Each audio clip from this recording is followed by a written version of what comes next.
Welcome to the yet another session of computer networks. The topic of today's discussion is modem. Modem, as the name specifies, it performs two things, modulation and demodulation. तो आज हम discuss करेंगे कि ये modem होता क्या है, कैसे काम करता है, and what are the different types of modems. Let's start the discussion with the definition of the modem. The modem word is derived from the two words, that is modulator and demodulator. In modem, MO, it stands for the modulator, and DEM, it stands for the demodulator. So modulator means converting the digital signal to the analog signal, and demodulation means converting the analog signal to the digital signal. Now, the digital device is called data terminal equipment. So obviously अब हमारे पास होएगा क्या? We will be having a device called modem that will perform two types of functionalities. Modulation means it will convert the digital signal to the analog signal, and demodulation means converting the analog signal to the digital signal. Now, one end of the modulation, because the modulation is performing two operations, modulation and demodulation. So obviously, the one end of the modem will be connected to the digital device,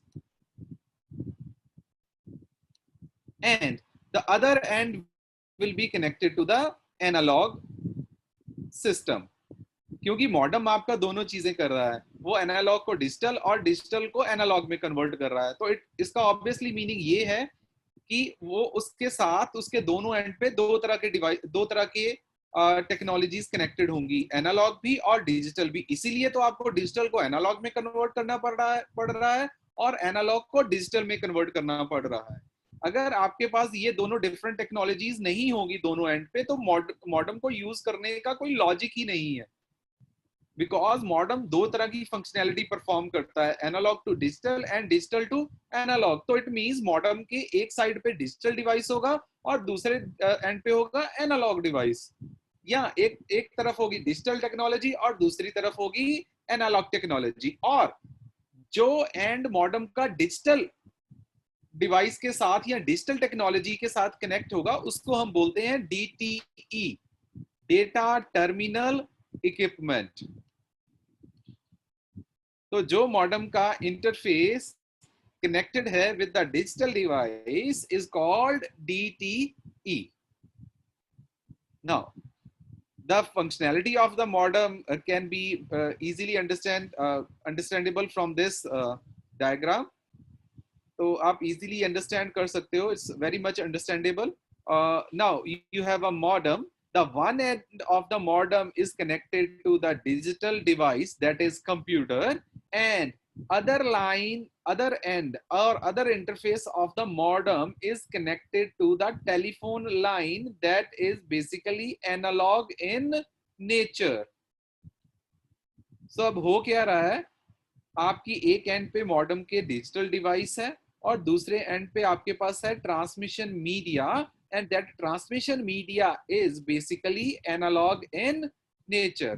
Now these two computers A and B, they are connected with each other with the help of the analog transmission media.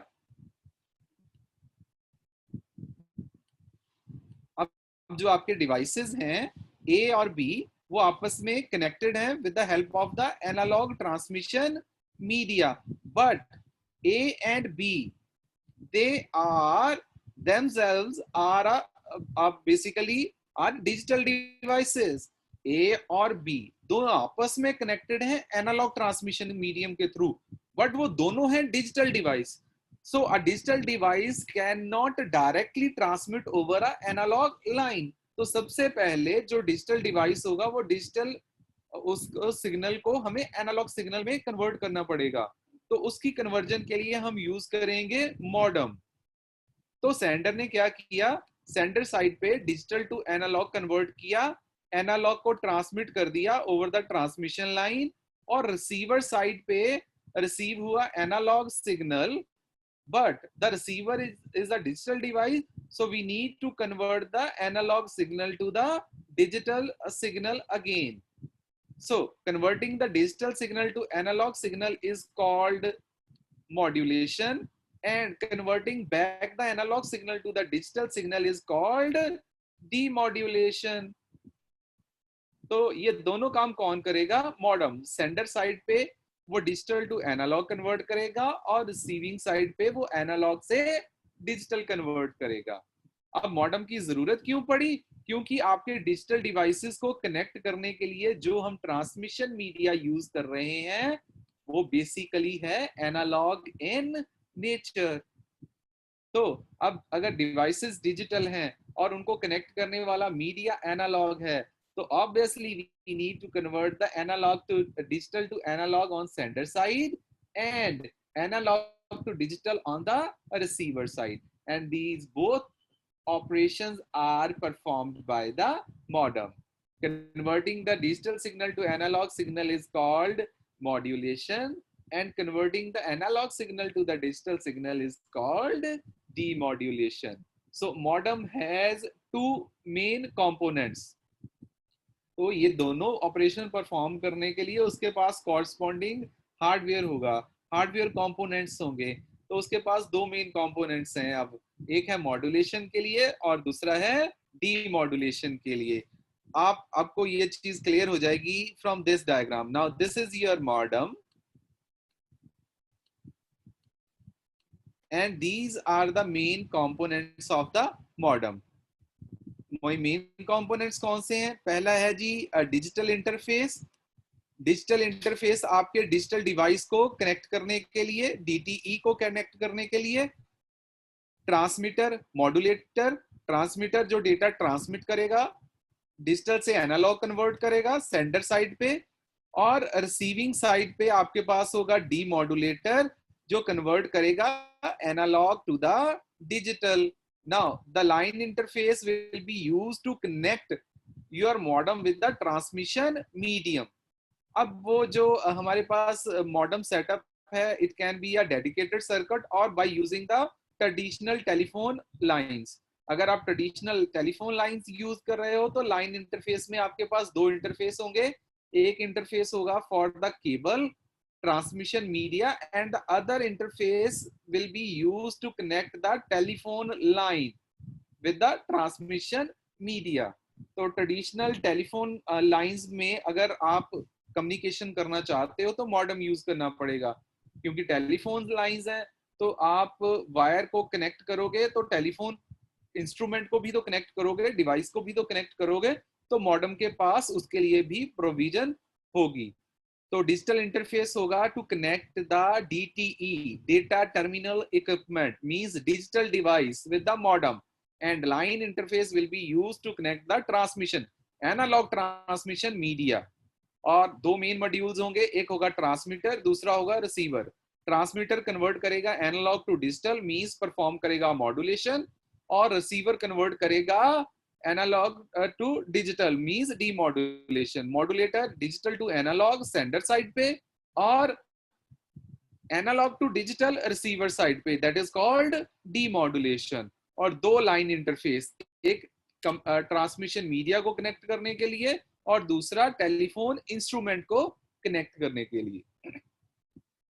So this is the structure of the modem and the main components of the modem.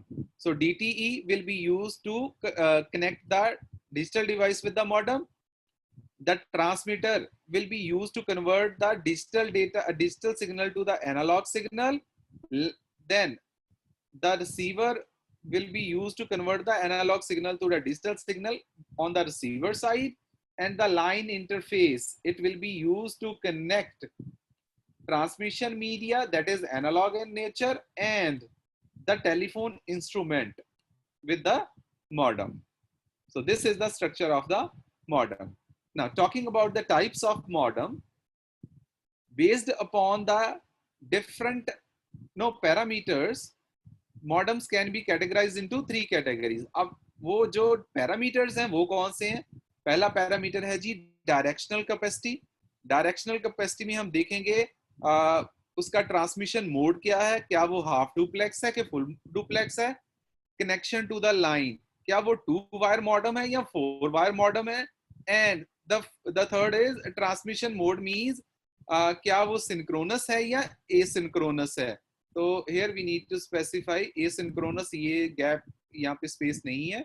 So asynchronous and synchronous. Asynchronous में हम obviously start और stop bit use करते हैं, आपको याद होगा, we have already discuss this concept. और synchronous में हम टाइमिंग कॉन्सेप्ट यूज करते हैं, क्लॉक्स को यूज करते हैं, और उसमें कोई एक्स्ट्रा स्टार्ट और स्टॉप बिट्स यूज नहीं करते। तो चलिए अब डिस्कस करते हैं types of modem one by one, starting with the directional capacity. Based upon the directional capacity, modem can be categorized into two categories: half duplex and full duplex. Half duplex means both the direction but one at a time. Means you will be able to transmit the data from sender to receiver, receiver to sender, but not at the same time. तो अब होगा क्या? Now let's assume this is the sender and this is the receiver. You can transmit the data from sender to receiver and receiver to sender, but at different time.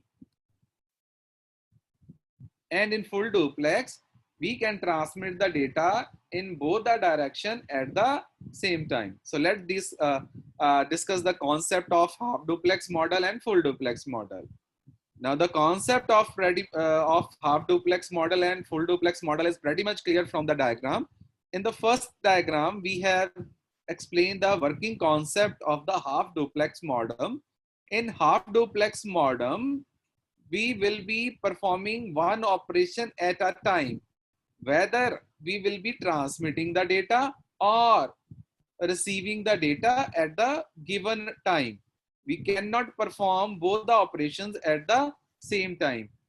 तो एक time पे या incoming होगी या outgoing होगी, या data send करेंगे या डेटा रिसीव करेंगे. But in full duplex model, you can observe two different lines. So we can send, we can transmit and receive the data at the same time. बाकी सारा same है, but you will observe a different interface, a different line that is used to distinguish the transmission and receiving. So you can transmit and receive at the same time. Second type of modem are based on the connection to the line, 4 wire और 2 wire. 4 wire में हम 4 wire 4 cables use करते हैं, 2 pairs use करते हैं, 2 pairs transmission के लिए और 2 पेयर रिसीविंग. एक पेयर ट्रांसमिशन के लिए मींस 2 केबल्स को ट्रांसमिट करने के लिए, और दूसरा पेयर मतलब 2 केबल्स को रिसीव करने के लिए. ये हाफ डुप्लेक्स भी हो सकता है और फुल डुप्लेक्स भी हो सकता है. लेकिन 2 वायर मॉडम में हम केबल सिर्फ यूज करते हैं 2 केबल्स को, और ये भी हाफ डुप्लेक्स भी हो सकता है, फुल डुप्लेक्स भी. एक टाइम पे आप दोनों अगर केबल्स को ट्रांसमिशन के लिए यूज करोगे तो हाफ डुप्लेक्स, अगर एक लाइन को यूज करोगे ट्रांसमिशन के लिए, दूसरे को रिसीविंग के लिए, तो दैट इज फुल डुप्लेक्स. लेकिन 4 वायर मॉडम जो है इसमें स्पीड आपको अच्छी मिलेगी, कॉस्ट भी ज्यादा होगी. 2 वायर मॉडम थोड़ा सा कॉस्ट इफेक्टिव है, इसकी कॉस्ट कम होगी, लेकिन ऑब्वियसली इसकी स्पीड भी थोड़ी सी कम होगी. Third type of modem can be categorized based upon the transmission mode. Asynchronous modem are those modems in which we use the extra bits to mark the starting and ending of the data. We use start and stop bit to mark the starting and ending of the data. तो extra bits use करनी पड़ती हैं, लेकिन कोई extra algorithm नहीं use करना पड़ता. और दूसरे होते हैं सिंक्रोनस मॉडल. सिंक्रोनस मॉडल में हम स्टार्ट और स्टॉप बिट्स यूज नहीं करते, इसमें हम बेसिकली यूज करते हैं क्लॉक को to synchronise the sender and receiver. So these type of modems are called synchronous modem. So that concludes today's session. आज हमने देखा what is modem, Modem is a device that is used to convert the digital signal to the analog and analog to the digital. Digital to analog conversion is called modulation and analog to digital conversion is called demodulation. उसके बाद हमने उसका concept discuss किया. Modem की जरूरत इसलिए पड़ती है क्योंकि दो डिजिटल डिवाइस को कनेक्ट करने के लिए हम ट्रांसमिशन मीडिया जो यूज कर रहे हैं that is analog in nature, तो आपको मॉडेम यूज करना पड़ेगा. मॉडेम के मेन कंपोनेंट्स को हमने डिस्कस करा. Digital interface is connected to the data terminal equipment. Transmitter performs the modulation, receiver performs the demodulation, and line interface is used to connect the analog transmission line and telephone instrument. उसके बाद हमने types of modem discuss करे, half and a full duplex, 2 wire and 4 wire, asynchronous and synchronous. लेकिन आपको ये ध्यान रखना है कि ये 2 wire जो modem है it can be half duplex, it can be full duplex. अगर दोनों cables को transmission के लिए use कर रहे हो एक टाइम पे तो हाफ डुप्लेक्स, अगर एक केबल को ट्रांसमिशन के लिए और दूसरे को रिसीविंग के लिए तो full duplex. And this 4 wire model it can also be half duplex and full duplex. अगर 4 केबल्स को यूज कर रहे हो रिसीविंग के लिए एक टाइम पे और दूसरे टाइम पे सेंडिंग के लिए तो हाफ डुप्लेक्स हो गया. अगर 2 केबल्स को आप यूज कर रहे हो ट्रांसमिशन के लिए और 2 को रिसीविंग के लिए तो फुल डुप्लेक्स. एसिंक्रोनस में हम एक्स्ट्रा बिट्स यूज करते हैं start and stop, user sender और रिसीवर की स्पीड को मैच करने के लिए, और सिंक्रोनस में हम यूज करते हैं clock. So that concludes today's session.